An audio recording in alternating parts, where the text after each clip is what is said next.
My first experience with The Godfather was I had just opened up the New York Times looking through the book review, and I noticed an ad for a book called The Godfather by Mario Puzo with this little logo of the puppeteer on it. And I thought to myself, this must be some interesting Italian author, very intellectual, kind of a study of power.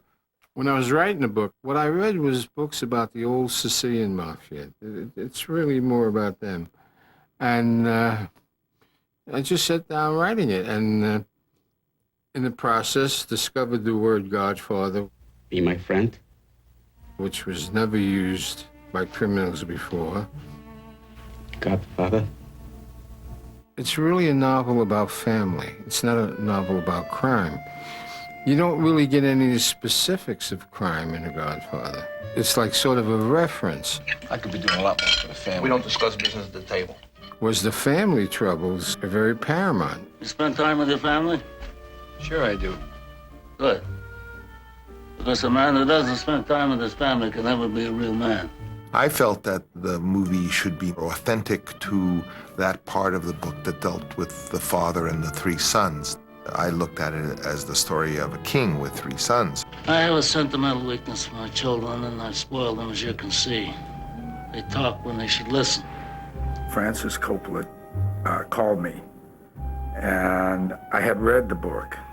He called me and said that he had gotten the assignment to direct it, which was a shock to me because he at the time was an unknown director. They wanted to make it at a very inexpensive budget, which is probably why I was hired. I was young. I had two children and a baby on the way. I didn't have any money, really. So I was swept along by the studio, basically wanting to make this film. I read in the paper that Danny Thomas was going to buy Paramount so he could play The Godfather. So that got me scared. And I wrote to Brando. I got his address off a friend of his that worked for my agent.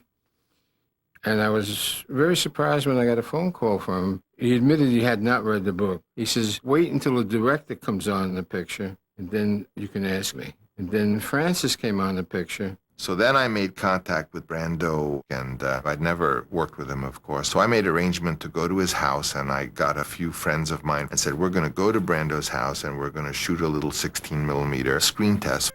You know, he began to take Kleenex and put it in his mouth, and he kept saying, shove the face of a bulldog, you know.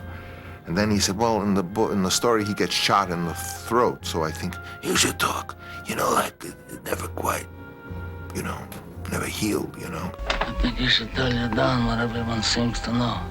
I was about to come up and wake you just now and tell you. But you needed a drink first. And now you've had your drink. Things fell into place, and ultimately they made a deal, and Marlon Brando was cast in the part.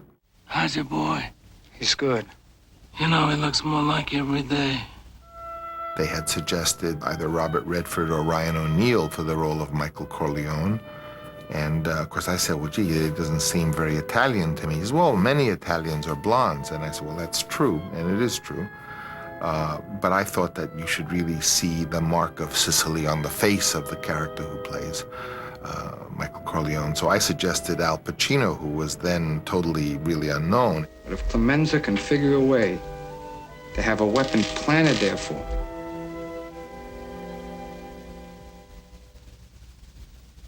then I'll kill them both. I knew that they did not want Pacino, and in fact, he had taken a role in another picture. But Francis was insistent. Secretly, too, I didn't think that I was right for the part either. So my enthusiasm was mixed. It was like I was excited because it was such a big project, but the reality of doing that role in the picture was scary. Action. They would test with that opening scene. All the actors would play that opening scene at the table. Michael, why are all these people bothering your father on a day like this? Oh, that's because they know that no Sicilian can refuse any request on his daughter's wedding day. Oh, good. I have a request.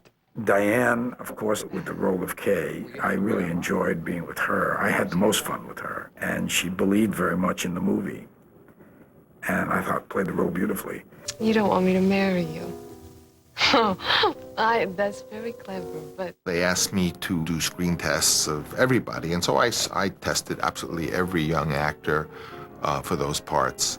Now, I really am the sister of the director, and I say, for real, gee, Francis, can I have an audition? And he said, no, because the last thing you need, you know, with the politics of making a movie is your sister, when your own job is constantly in jeopardy. It was Mario who said, let her have a chance, Francis. You know who that was on the phone? Your girlfriend! She couldn't make it tonight, you know? What do you mean, what's for dinner?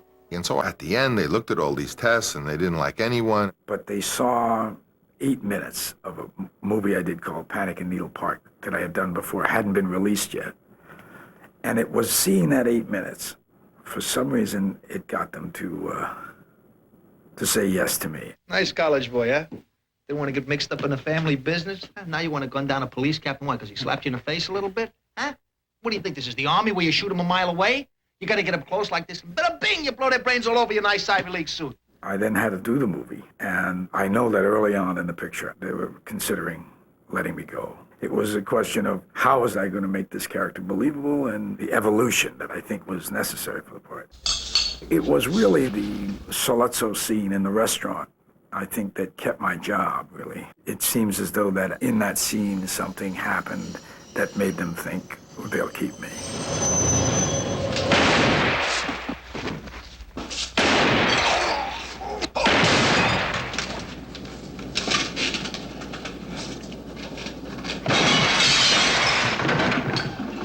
Well, obviously, The Godfather had several scenes of violence in it. The killing of Sonny was very much inspired by Arthur Penn's work in Bonnie and Clyde, that had that extraordinary death of Bonnie and Clyde. Son of a bitch. And I felt that Sonny was such a strong character who, like Rasputin, nothing would stop him. I just thought they would not take any chance to leave him alive.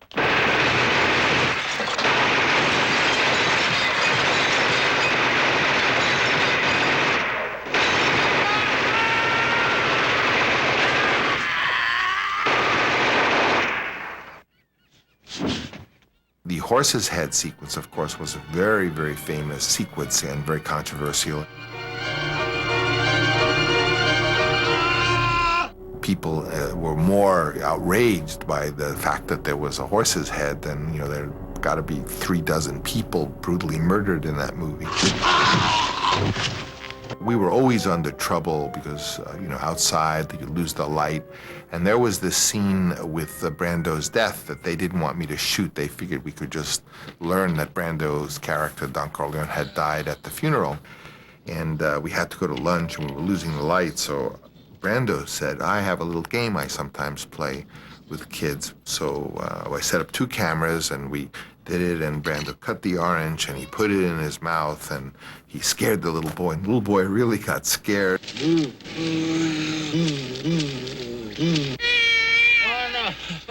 Moral of the story is that scene came that close to never being shot. It was like a great combination, a family story and a crime story. And also, you know, I made them out to be good guys, you know, pretty good guys. Except they committed murder once in a while, you know.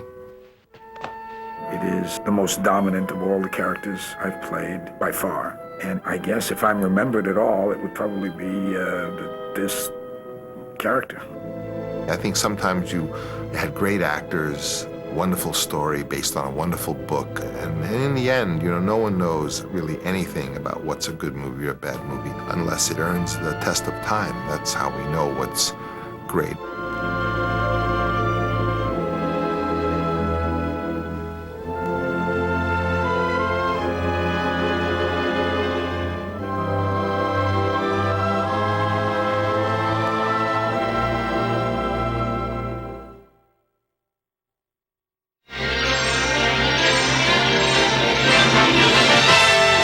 And now we're pleased to bring you our feature presentation.